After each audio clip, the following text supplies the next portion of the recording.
এই দেখো আজকে আমি করবো ডাব চিংড়ি। এই চিংড়িগুলো দিয়ে আর এই ডাবটা দিয়ে ডাব চিংড়ি করবো। এই দেখো ডাব চিংড়ি করার জন্য চিংড়িগুলোকে নুন হলুদ মেখে আমি আগে ভালো করে ভেজে নেব। দেখো চিংড়ি মাছটাকে আমি ডাব চিংড়ি করার জন্য হালকা করে ভেজে নিয়েছি, আর ভাজবো না, এটাকে নামিয়ে নেবো। আর ডাব চিংড়ি করার জন্য আমি করে নিয়েছি নারকেলের দুধের পেস্ট, পেঁয়াজ বাটা, কাঁচা লঙ্কা বাটা, আর এটাও জিরে বাটা, শুকনো লঙ্কা বাটা একসঙ্গে রেখেছি, হলুদ, রসুন, আদা আর টমেটো, পেঁয়াজ বাটা। এই দিয়ে আমি আজকে করব হচ্ছে নারকেলে ডাব চিংড়ি করার জন্য আমি কড়াইতে দিয়ে দিয়েছি সর্ষের তেল। দিয়ে এবার মশলাগুলোকে ভালো করে কষিয়ে নেব। প্রথমে দেবো হলুদ। অনেকে বলে তেলের মধ্যে হলুদ দিলে কালো হয়, কিন্তু বিশ্বাস করো আমার কালো হয় না। আমি ওই জন্য যাতে আদাটা কম ছেড়ে সেজন্য হলুদ দিয়ে তারপরে আদাটা দিই। এবার দেবো আদা, তারপরে দেবো পেঁয়াজ বাটা, দিয়ে ভালো করে মশলাটাকে কষিয়ে দিই। এবং পেঁয়াজটা আমার লাল লাল করে ভাজা গেছে, পেঁয়াজ আর আদা। এবার দিয়ে দেবো রসুন বাটা আর টমেটো আর কেটে রাখা জিরে, ধনে সব, শুকনো লঙ্কা বাটা আর অল্প একটু কাঁচা লঙ্কা বাটা দিয়ে এবার মশলাটাকে আমি ভালো করে দেখো মশলাটাও পুরো লাল লাল করে কষানো হয়ে গেছে। মশলা থেকে পুরো তেল ছেড়ে দিয়েছে।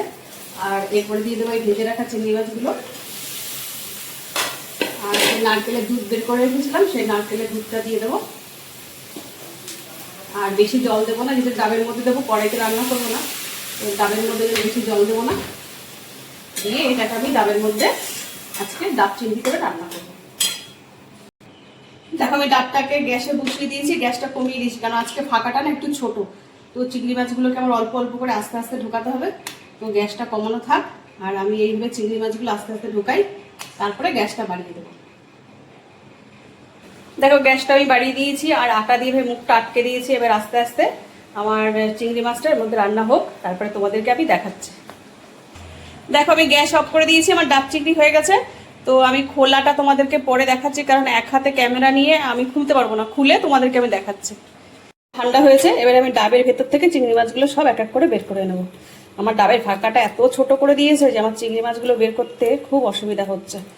তো দাঁড়াও আগে বের করি, তারপর তোমাদেরকে দেখাচ্ছি, কারণ ক্যামেরা ধরার কেউ নেই, ঢেলে ঢেলে আমি তোমাদেরকে দেখাচ্ছি। দেখো আমি ডাব চিংড়িটা পুরো ঢেলে নিয়েছি। তো আমার ডাব চিংড়িটা কেমন লাগলো জানিও। আর তোমরা একদিন চিংড়ি মাছ তো করো, একদিন ডাবের মধ্যে দিয়ে একটু গ্যাসের মধ্যে বসিয়ে রাখো, দেখবে বেশ সুন্দর জাল হয়ে যায়, সুন্দর হয়। তো তোমরা একদিন এইভাবে ডাব চিংড়িটা করে খেয়ে দেখো, দারুণ।